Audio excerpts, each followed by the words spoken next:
Awesome. And is that the kind of message that you're looking to, I read that you were also working on your autobiography, but it wouldn't really dwell too much on music. Is that the kind of message that you're looking to put out with your autobiography as well? Well, definitely it's part of the message, but, not to lead you astray or anybody that would be interested in such a book. Of course, it's got to touch on music, Of course. But it's not,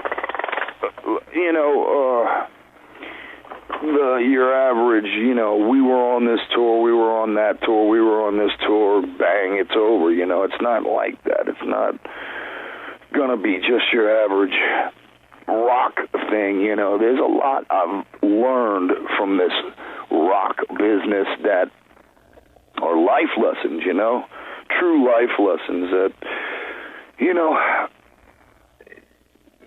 no matter what line of work you're in, we're all still fucking very, very, very, very human. And every damn one of us is going to run into something along the way in life that doesn't particularly suit us, and we have to adapt.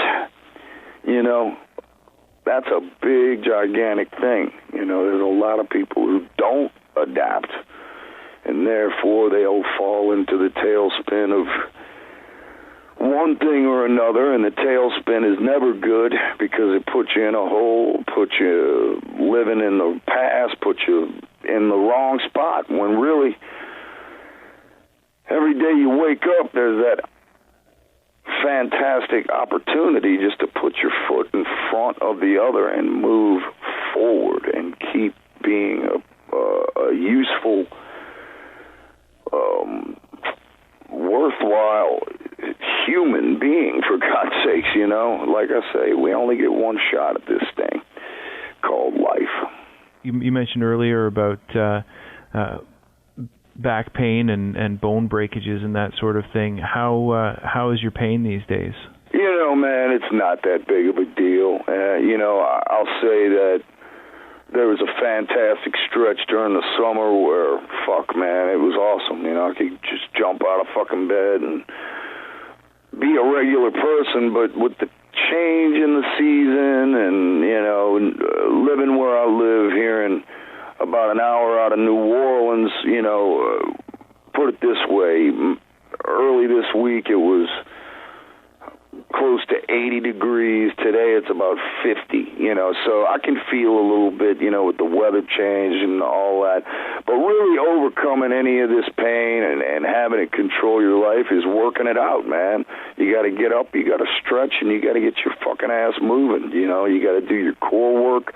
It's a responsibility. It's a personal responsibility.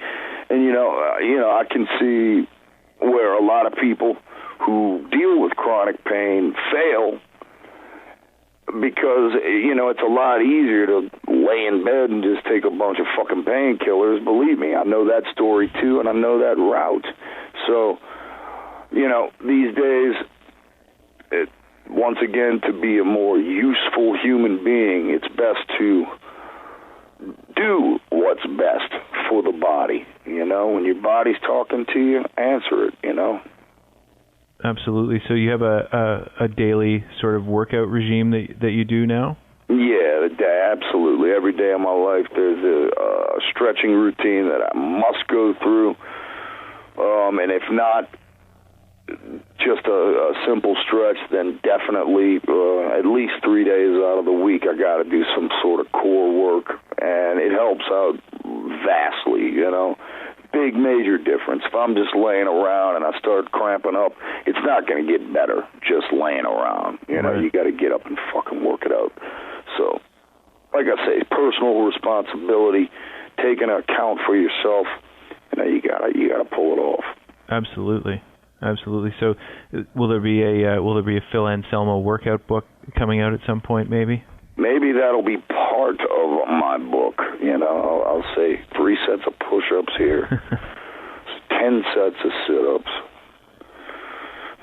Some basketball hoops. No, I don't know. I'll probably touch on it for sure, but no, there will not be what you call an aerobic size video coming out with Phil Anselmo. Fuck no. Well, that's probably for the best. Yeah, no doubt. There is some self-image to uphold here. Yes, indeed.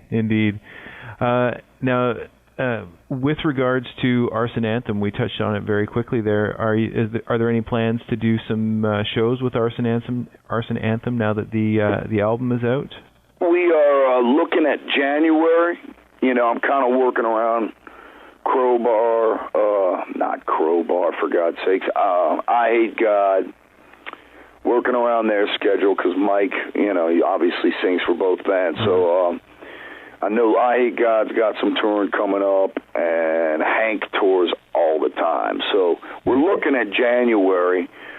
But, you know, I think if the right offers come in, you know, I'm going to try and twist Hank's arm, and, you know, we'll see what happens from there. Fair enough.